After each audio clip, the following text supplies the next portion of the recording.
সুপ্রিয় শিক্ষার্থীরা, কেমন আছো তোমরা? নিশ্চয়ই প্রত্যেকে তোমরা মহান আল্লাহ রাব্বুল আলামিনের দয়ায় সুস্থ আছো, ভালো আছো এবং তোমাদের বর্ষ সমাপনী পরীক্ষা নিশ্চয়ই খুব ভালোভাবে তোমরা সম্পন্ন করেছো। আজকে আমি তোমাদের সাথে আমার পৌরনীতি ও সুশাসন দ্বিতীয় পত্রের 21তম অনলাইন ক্লাস শুরু করতে যাচ্ছি। তো আজকের অনলাইন ক্লাসে আমি যে বিষয়টি নিয়ে আলোচনা করব সেটি হচ্ছে পৌরনীতি ও সুশাসন দ্বিতীয় পত্রের নবম অধ্যায়ের বাংলাদেশের বৈদেশিক নীতি। তোমরা জানো, বর্ষা সমাপনী পরীক্ষা শুরুর পূর্বে আমি তোমাদের সাথে দশম অধ্যায়ের দুর্নীতি টপিক্সটি নিয়ে আলোচনা করেছিলাম। সেই টপিক্সটির যে দুটো অংশ বাকি আছে, আশা করি তোমরা বই পড়লেই সেগুলো পারবে, অর্থাৎ বাংলাদেশের দুর্নীতি প্রতিরোধের উপায় এবং বাংলাদেশের দুর্নীতির চিত্র। এ দুটো খুব কঠিন কিছু নয়, পাঠ্য বই পড়ার মধ্য দিয়েই তোমরা এই বিষয়গুলো জানতে পারবে। সেজন্য আমি আর দশম অধ্যায়ে যাচ্ছি না। তো দশম অধ্যায়ের কিছু গুরুত্বপূর্ণ প্রশ্ন নিয়ে আমি পরে কোনো একটি ক্লাসে তোমাদের সাথে আলোচনা করব এবং আমি একটি ক্লাস টেস্ট নিব। তো আজকে আমি এই নবম অধ্যায় শুরু করছি। তো নবম অধ্যায়ে প্রথমে যে বিষয়টি নিয়ে তোমাদের পাঠ্য বইয়ে আলোচনা করা হয়েছে সেটি হচ্ছে বৈদেশিক নীতি কী। তো আসলে বর্তমান বিশ্বে কোনো রাষ্ট্রই আসলে স্বয়ংসম্পূর্ণ নয়।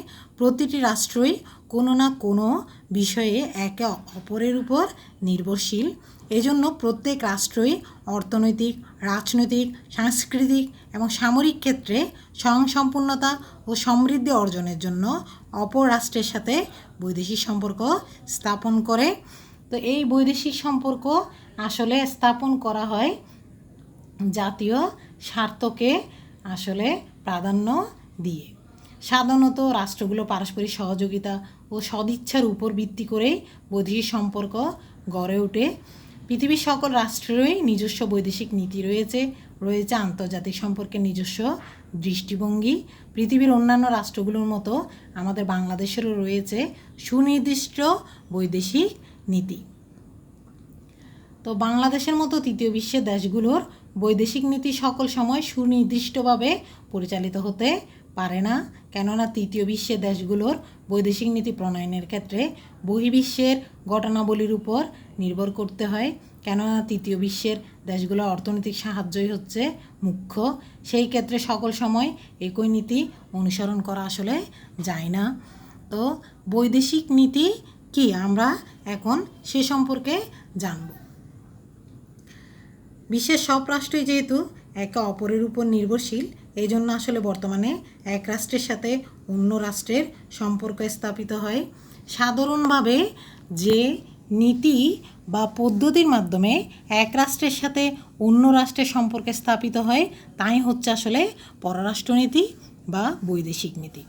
আন্তর্জাতিক রাজনীতি সম্পর্কে বিশেষজ্ঞ ও লেখক প্যাডেল ফোর্ড, লিঙ্কন ও ওলবে বলেন যে পররাষ্ট্রনীতি হলো সেসব জটিল প্রক্রিয়ার ফলশ্রুতি যার মাধ্যমে একটি রাষ্ট্র তার লক্ষ্য অর্জন এবং স্বার্থ আদায়ে সক্ষম হয়। জেমস রোজনাউ এর মতে পররাষ্ট্রনীতি হচ্ছে আন্তর্জাতিক পরিমণ্ডলে একটি রাষ্ট্রের ক্রিয়া প্রতিক্রিয়ার সমষ্টি যার মাধ্যমে সে রাষ্ট্র বিশেষ কিছু স্বার্থ অর্জনে বদ্ধপরিকর হয়। তো এই পররাষ্ট্রনীতি বর্তমানে আমরা দেখব আসলে পররাষ্ট্রনীতি বলতে নিজের স্বাধীনতা সার্বভৌমত্বের সুরাহার জন্য একটি রাষ্ট্রের লক্ষ্য অর্জনের, জাতীয় স্বার্থ আদায়ের বা প্রতিষ্ঠার জন্য ক্রিয়া প্রতিক্রিয়াকেই মূলত বোঝায়। বৈদেশিক নীতির মূল কথাই হলো নিজ রাষ্ট্রের স্বার্থ সমুন্নত করা এবং আন্তর্জাতিক শান্তি ও সহযোগিতার দিগন্তকে প্রসারিত করতে সাহায্য করা। তো এই যে বৈদেশিক নীতি, এই বৈদেশিক নীতি, বাংলাদেশের বৈদেশিক নীতি আসলে কীরকম আমরা একটু সে সম্পর্কে জানব। দেখো, পররাষ্ট্রনীতি যে কোনো রাষ্ট্রের আসলে বৈদেশিক সম্পর্ক নির্ধারণের একটি অন্যতম কৌশল। তো 1971 সালে মহান মুক্তিযুদ্ধ চলাকালীন সময়ে প্রবাসী সরকারের মাধ্যমে বাংলাদেশের পররাষ্ট্রনীতির সূচনা হয়। এই সময় পররাষ্ট্রনীতির মূল লক্ষ্য ছিল বাংলাদেশের স্বাধীনতা যুদ্ধের পক্ষে বিশ্ব জনমত তৈরি এবং বহির্বিশ্বের সমর্থন আদায় করা। তো এই যে বহির্বিশ্বের সমর্থন আদায় করাই ছিল আসলে স্বাধীনতা অর্জনের পূর্বে বাংলাদেশের বৈদেশিক নীতির আসলে মূল উদ্দেশ্য। স্বাধীনতা অর্জনের পর দেশ পুনর্গঠনের জন্য দরকার ছিল আন্তর্জাতিক অর্থনৈতিক সাহায্য। আর এই সাহায্য আসলে আমাদের জাতিজনক বঙ্গবন্ধু শেখ মুজিবুর রহমানের বিচক্ষণতার মাধ্যমেই অর্জন করা সম্ভব হয়েছিল।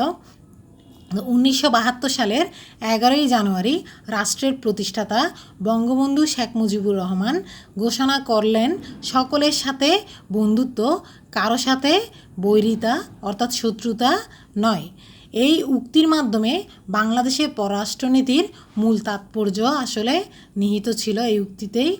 এখন পর্যন্ত বাংলাদেশের পররাষ্ট্রনীতির মূল প্রতিপাদ্য এটাই। বঙ্গবন্ধু বলেছিলেন, বাংলাদেশ হবে প্রাচ্যের সুইজারল্যান্ড। তিনি পররাষ্ট্রনীতি প্রণয়নের উদ্দেশ্যে যে নির্দেশনা প্রদান করেন তা হলো: 1. ইতিবাচক নিরপেক্ষতা, 2. শান্তিপূর্ণ সহাবস্থান, 3. জোট নিরপেক্ষতা, 4. সকলের সাথে বন্ধুত্বপূর্ণ সম্পর্ক। তো স্বাধীনতা পরবর্তী প্রথম দশকে বঙ্গবন্ধু শেখ মুজিবুর রহমান সরকার কর্তৃক গৃহীত পররাষ্ট্রনীতি বাংলাদেশে আসলে ভাবমূর্তি গঠনে তাৎপর্যপূর্ণ অবদান রাখে।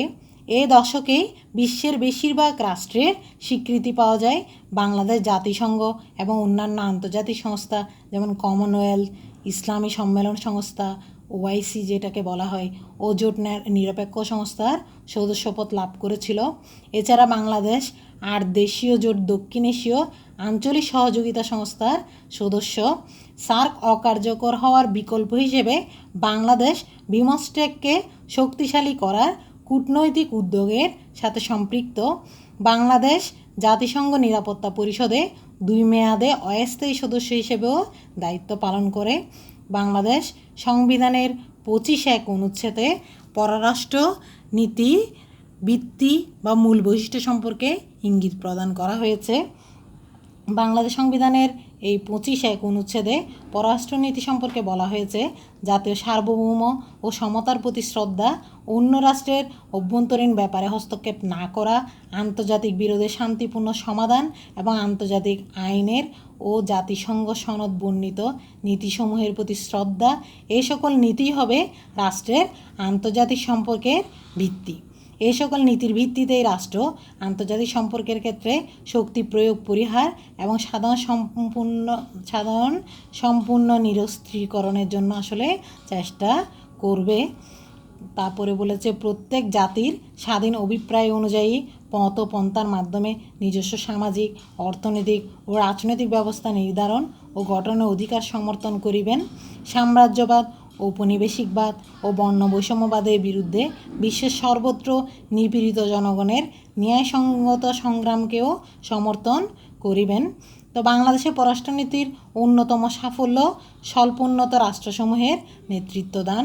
মার্কিন যুক্তরাষ্ট্র বাংলাদেশের অর্থনৈতিক প্রয়োজনীয়তা উপলব্ধি করে জাপান, ব্রিটেন এবং আরও কিছু উন্নত দেশের সাথে বাংলাদেশ এইড কনসোর্টিয়াম গঠন করে, যার যুগ্ম সভাপতির নেতৃত্ব ছিল বিশ্বব্যাংক ও বাংলাদেশ সরকার।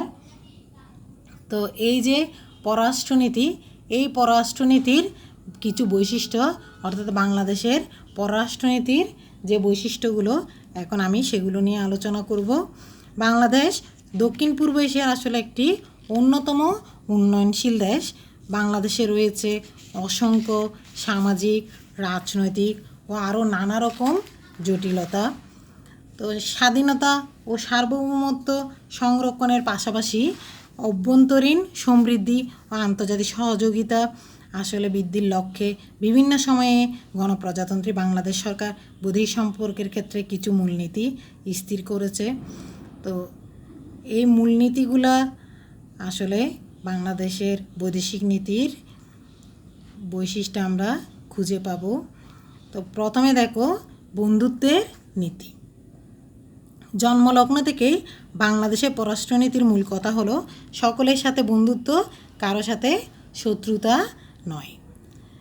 এই নীতির ভিত্তিতে বাংলাদেশ বিশ্বের সকল রাষ্ট্রের সাথে বন্ধুত্ব, সহযোগিতা ও সম্প্রীতির মনোভাব গড়ে তুলেছে এবং ভবিষ্যতেও গড়ে তুলবে। 1972 সালে জাতির পিতা বঙ্গবন্ধু শেখ মুজিবুর রহমান ঘোষণা করেছিল, পৃথিবীর সকল জাতির সাথে বন্ধুত্ব ও সহযোগিতায় আমাদের বৈদেশিক নীতির মূল কথা। আমরা বাংলাদেশকে প্রাচ্যের সুইজারল্যান্ডে পরিণত করতে চাই। এর পরের বৈশিষ্ট্য দেখো, স্বাধীন ও নিরপেক্ষ। বাংলাদেশের বৈদেশিক নীতির গুরুত্বপূর্ণ দিক হলো এটি স্বাধীন ও নিরপেক্ষ নীতি। সিয়াটো, স্যান্টো, ন্যাটো, ওয়ারশো প্রভৃতি জোটের সাথে বাংলাদেশের কোনো সম্পর্ক নেই। আমেরিকা যুক্তরাষ্ট্র ও সোভিয়েত রাশিয়ার মতো পরাশক্তির সাথে বাংলাদেশের একইরূপ মধুর সম্পর্ক রয়েছে। তবে বাংলাদেশ আন্তর্জাতিক সম্পর্কের প্রশ্নে সবসময়ই স্বাধীন ও জোট নিরপেক্ষ পররাষ্ট্রনীতি অনুসরণ করে চলে। 1972 সালের মে মাসে আমেরিকান ব্রডকাস্টিং কর্পোরেশনের সাথে এক সাক্ষাৎকারে জাতির পিতা বঙ্গবন্ধু শেখ মুজিবুর রহমান বলেছিলেন, আমি কোনো ব্লকে নেই, প্রাচ্য ব্লকেও নয়, পাশ্চাত্য ব্লকেও নয়। আমি স্বাধীন নিরপেক্ষ বৈদেশিক নীতিতে বিশ্বাসী। 1979 সালে হাবানায় জোট নিরপেক্ষ শীর্ষ সম্মেলনে বাংলাদেশের তদানীন্তন প্রেসিডেন্ট জিয়াউর রহমান বলেছিলেন, বাংলাদেশ সবসময় স্বাধীন ও নিরপেক্ষ পররাষ্ট্রনীতিতে বিশ্বাসী। বৈদেশিক সম্পর্ক নির্ধারণ ক্ষেত্রে আমরা বিভিন্ন জোট থেকে সমান দূরত্ব বজায় রেখে চলি। উন্নয়নমুখী। আমাদের দেশের বৈদেশিক নীতি সবসময়ই উন্নয়নমুখী। আমাদের দেশ একটি উন্নয়নশীল রাষ্ট্র। কৃষি ও শিল্পে আমরা অনগ্রসর, জীবনধারণের মানও খুবই নিম্ন। তাই জাতীয় নিরাপত্তা ও স্বাধীনতা অক্ষুণ্ণ রেখে বৈদেশিক সাহায্য, অর্থনৈতিক সাহায্য সহযোগিতা লাভের জন্য বাংলাদেশ বিশ্বের সকল রাষ্ট্রের সাথে বন্ধুত্ব, সৌহার্দ্য ও ভ্রাতৃত্বমূলক সম্পর্ক গড়ে তুলতে সর্বদাই সচেষ্ট। সমমর্যাদার নীতি। বাংলাদেশ পররাষ্ট্রনীতি রচনার ক্ষেত্রে সকল রাষ্ট্রের সাথে সমসার্বভৌমত্ব ও সমমর্যাদার নীতিতে বিশ্বাস করে। কোনো রাষ্ট্র বাংলাদেশের সার্বভৌমত্বে আঘাত হানুক, এটা যেমন বাংলাদেশ আশা করে না, তেমনি বাংলাদেশও অপর কোনো রাষ্ট্রের সার্বভৌমত্বে আঘাত হানার দূরভিসন্ধিও পোষণ করে না। পৃথিবীর সকল রাষ্ট্রের স্বাধীনতা, সার্বভৌমত্ব ও ভৌগোলিক অখণ্ডতার প্রতি বাংলাদেশ সর্বদাই শ্রদ্ধাশীল। আদর্শভিত্তি। বাংলাদেশের পররাষ্ট্রনীতি স্বাধীন, নিরপেক্ষ এবং অপর রাষ্ট্রের স্বাধীনতা ও নিরপেক্ষতার প্রতি শুধু শ্রদ্ধাশীলই নয়, বরং তা আদর্শভিত্তিক ও বৈশিষ্ট্যপূর্ণ। তৃতীয় বিশ্বের সকল রাষ্ট্রের মতোই বাংলাদেশও দীর্ঘ সময় ঔপনিবেশিক শক্তি কর্তৃক শাসিত, শোষিত ও লুণ্ঠিত হয়েছিল। তাই বাংলাদেশ অন্য রাষ্ট্রের অভ্যন্তরীণ ব্যাপারে হস্তক্ষেপের যেমন ঘোর বিরোধী, তেমনি সাম্রাজ্যবাদ, উপনিবেশবাদ, নয়া উপনিবেশবাদ, বর্ণ বৈষম্যবাদ, আধিপত্যবাদ এবং সম্প্রসারণবাদের বিরোধী। 1972 সালে জাতির পিতা বঙ্গবন্ধু শেখ মুজিবুর রহমান ঘোষণা করেছিলেন যে, পৃথিবীর কোনো দেশ বা জাতির বিরুদ্ধে কোনো প্রকার আক্রমণ পরিচালনা করার দূরভিসন্ধি আমরা পোষণ করি না। আমরা পৃথিবীর নির্যাতিত জনগণের পক্ষে রয়েছি। শান্তিপূর্ণ সহ অবস্থান নীতি। বাংলাদেশ শুধু নিজ দেশের সুখ সমৃদ্ধি অর্জন এবং অভ্যন্তরীণ স্থিতিশীলতা রক্ষা করতে দৃঢ় সংকল্পবদ্ধ নয়, আন্তর্জাতিক শান্তি ও সহযোগিতার উপরও সমানভাবে শ্রদ্ধাশীল। বাংলাদেশ সবসময়ই বিশ্বে শান্তিপূর্ণ পরিবেশ গড়ে তুলতে আগ্রহী। আন্তর্জাতিক ক্ষেত্রে মর্যাদা বৃদ্ধি। অভ্যন্তরীণ সমৃদ্ধি অর্জনের পাশাপাশি আন্তর্জাতিক ক্ষেত্র বাংলাদেশ নিজ রাষ্ট্রের মর্যাদা বৃদ্ধির জন্য তার পররাষ্ট্রনীতিকে পরিচালনা করে থাকে। আঞ্চলিক সহযোগিতা বৃদ্ধি, অস্ত্র সীমিতকরণ, তারপরে দেখা যায় মৈত্রী প্রতিষ্ঠা, সমতাভিত্তিক মৈত্রী প্রতিষ্ঠা ও জোট নিরপেক্ষ নীতি প্রতিষ্ঠার আন্দোলন ও কর্মপ্রচেষ্টায় বাংলাদেশের ভূমিকা আন্তর্জাতিক অঙ্গনে প্রশংসা অর্জন করেছে। তো আমরা দেখি তাহলে বাংলাদেশের বৈদেশিক নীতি আসলে সবসময় ছিল সকলের সাথে বন্ধুত্ব পরায়ণ, কারো প্রতি শত্রুতা এবং বৈরিতা শুরু থেকেই বাংলাদেশ অবলম্বন করতে আগ্রহী ছিল না। তো বাংলাদেশের পররাষ্ট্র নীতি অন্যান্য রাষ্ট্রগুলোর মতোই আসলে জাতীয় স্বার্থকে প্রাধান্য দিয়েই আসলে প্রতিষ্ঠিত হয়েছে। তো এই যে বাংলাদেশের বৈদেশিক নীতি নিয়ে আমি আজকে আলোচনা করলাম। তা আমি আশা করি যে তোমরা সকলেই বাসায় আমি যা পড়াই সেগুলো পড়বে এবং তোমাদেরকে যে বাড়ির কাজটা আজকে আমি দিব সেটা তোমরা খাতায় হোমওয়ার্ক করবে। তো হোমওয়ার্ক করে তোমরা সেটা শিখে ফেলবে। খুব সহজ একটি বাড়ির কাজ আমি তোমাদেরকে দিচ্ছি। দেখো, এতক্ষণ যা পড়িয়েছি আমি তার উপর ভিত্তি করেই একটি বাড়ির কাজ তোমাদেরকে দিচ্ছি। প্রশ্ন হচ্ছে, বাংলাদেশের বৈদেশিক নীতির বৈশিষ্ট্য ব্যাখ্যা করো। তো তোমরা সকলেই ভালো থাকবে, সুস্থ থাকবে, আমার জন্য দোয়া করবে। প্রতিদিনের হোমওয়ার্ক প্রতি ক্লাসের হোমওয়ার্ক প্রতি ক্লাসে সম্পন্ন করবে। আল্লাহ হাফেজ। ধন্যবাদ তোমাদের সকলকে।